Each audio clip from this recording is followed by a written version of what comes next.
Hey guys, I'm going to talk about catch cans and using fuel filters as catch cans, or using a fuel filter as a fuel catch can, because on motorcycles and small engines and whatnot, those little inline paper filters, they work good, but they still let moisture through. I was told that if the paper filters get wet, they swell and then won't flow. So either way, whether they let it through or they just stop up, they give you problems.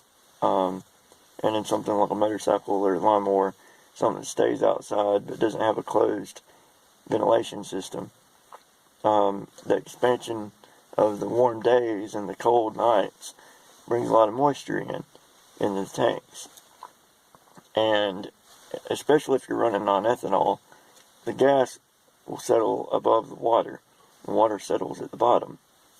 Now, normally what happens is, running it, a lot of the water will collect in the bowl. You can drain the bowl out every so often. But eventually, there's going to be so much in there that movement, it's going to catch water, and it's going to be misfiring and stuff really bad. It's not really a big deal, but if you're running ethanol and it does that, every time you run it, you get gas and moisture in the bowl, and you cut the bike off, you let it sit a week because of bad weather or it's cold or whatever. You do this all year, and eventually the leftovers from the gas evaporating from the bowl and it's separating because of the moisture in the water, the way ethanol gas does, it'll start leaving, honest to God, it looks like Jello. Only word for it, yellow Jello. And they'll get in your jets and everything, stopping it up, and it's the only way to get it out of there at that point is to pull the carbs. Well, lawnmower, it's not really that hard to do. Not something you want to have to do all the time, but you don't want to, it's not that bad. It's out there in the open usually, except for these new V-twins. Motorcycle, however, a lot of motorcycle carbs are crammed in there and they're hard to get to. So anyway, a water catch would be great. Well, as it turns out, not only are the fuel line sizes on the 99 to, 2004, 2005 Subarus, the inline filters that go under the hood, is about the same as a motorcycle fuel line, lawnmower fuel line, something like that. Not only that, but it's designed exactly like a catch can. So, and you'd be able to set it, clamp it with zip ties, whatever, under the hood, or down there by the oil filter or something like that, and have it up against the motor or whatever. And it's heavy duty built. It doesn't matter what brand. You can get a cheap store brand, like a MicroGuard or STP or whatever, and just order it for a 2002 Impreza or something like that. This is actually the one off of my 2002 Impreza Outback, but I promise you they're all the same. I mean, these year Subarus are almost like Lego blocks, and I've used this filter, swapped them out on the Outback, the Legacy GT, the Forester XT I had, and the 99 Forester. They're all the same. So all you gotta do is just go in there and ask them for that.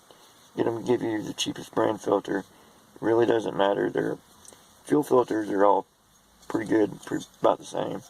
The internals on the oil filters are a lot different. Brand matters. But anyways, I was going to cut it open and see. I'm curious about the design, so I dremeled it around the rim here with the Dremel tool to where I can pop it open with a screwdriver and see. And if you notice, the fuel, it goes in, let's see, which one's the outlet? I think this is the outlet. So it'll go in the middle and it comes out the side one, I believe.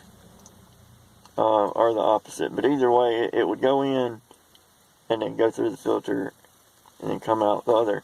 And then any kind of dirt or moisture, whatever, collect at the bottom. So it works as a really good catch can for fuel or debris or water or oil or practically anything. I mean, you could use it for a water filter if you wanted. I mean, of course, if you bought it new, because then it's clean, you know. But, and that would be pretty cool. Or even a little transmission filter, if it flows enough, you know, in a transmission cooler. And catch metal bits and, you know, stick a little magnet on the bottom if you wanted. But, anyway, I'm about to pop it open. So let's see what we got here.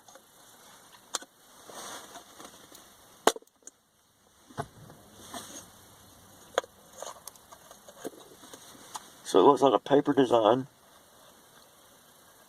With a catch can, you're going to want to gut that, right? Look at all the crap it got. I don't know if you can. This is rolling around in there. This car sat for about 3 years. And the fuel was... It actually ran on the gas, believe it or not, when I got it fixed. Had a quarter of a tank of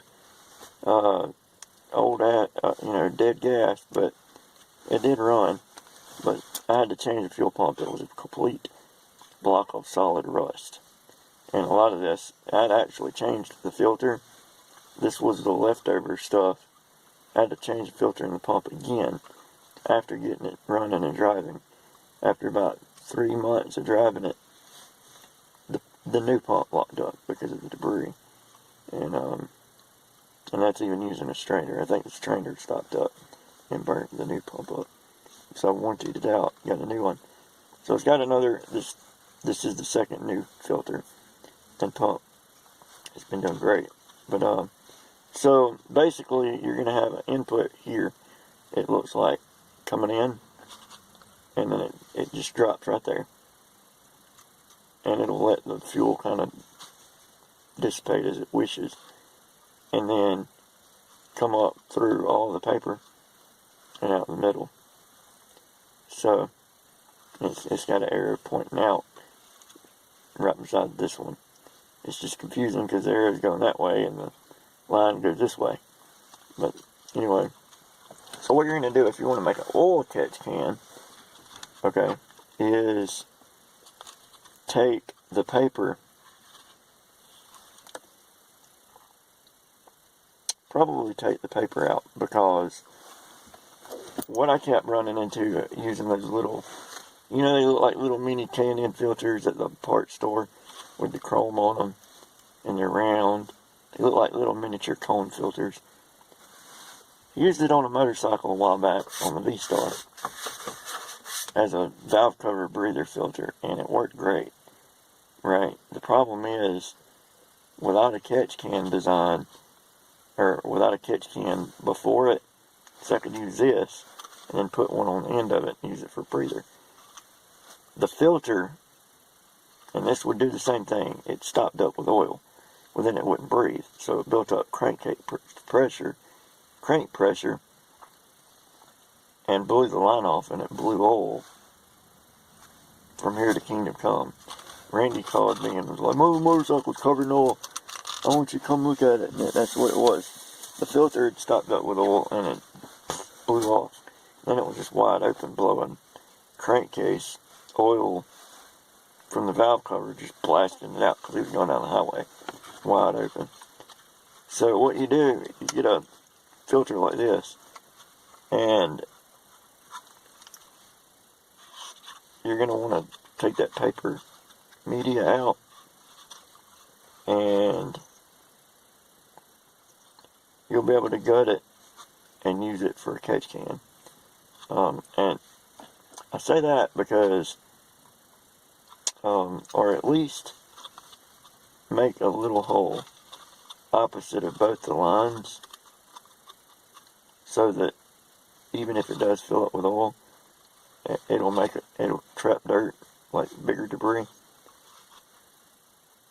but it'll still get flow through it, because you gotta have flow.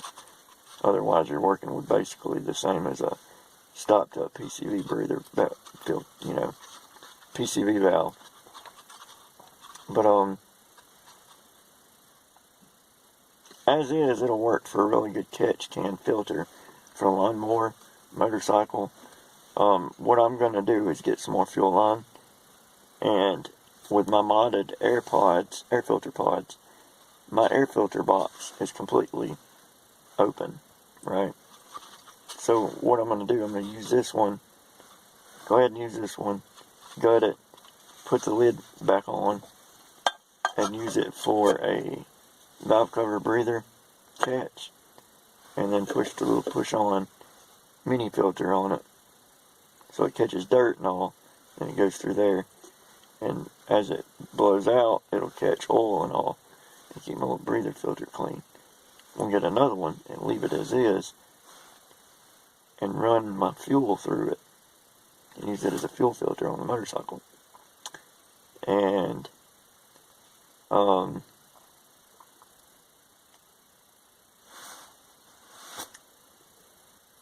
it'll catch water and debris.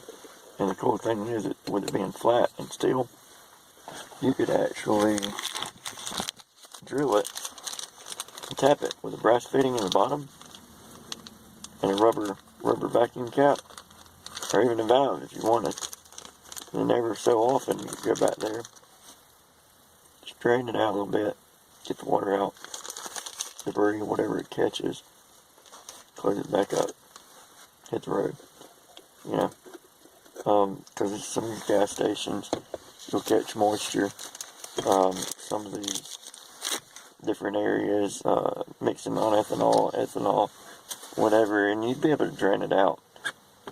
And but yeah, I guess that's about it. That's the design, and you can see how it's made with the deflector, so that it doesn't catch on the filter in one little spot, and it'll disperse and then flow a little better, catch dirt kind of evenly in the filter. And so yeah, for what it's worth, now you know what it looks like on the inside. I'm sure y'all could find 100 million uses for it now that you know what it looks like. And just understand that if you're trying to flow air through it at a high rate with oil in it, you don't want the paper filter in there, because it's not going to do it but about 10 minutes, and then it's going to clog up. I know oil filters are designed that way, but you got to think, they got a mechanical oil pump forcing the oil through it, not just engine vacuum. Like, if you've ever tried to blow through a wet fuel filter, yeah, there's no way it's going to breathe good through your crankcase breather with that paper filter in there. So, with oil caked up on it, I mean. But anyways, yeah, I hope that's helpful. Maybe y'all can do something useful with it. And, yeah, just mid-2000 Subaru fuel filter. No biggie. They're cheap. $6 maybe. And you got a really awesome fuel filter, if nothing else, that you can put on practically anything. So, yeah, works better than the little inline ones. How about that?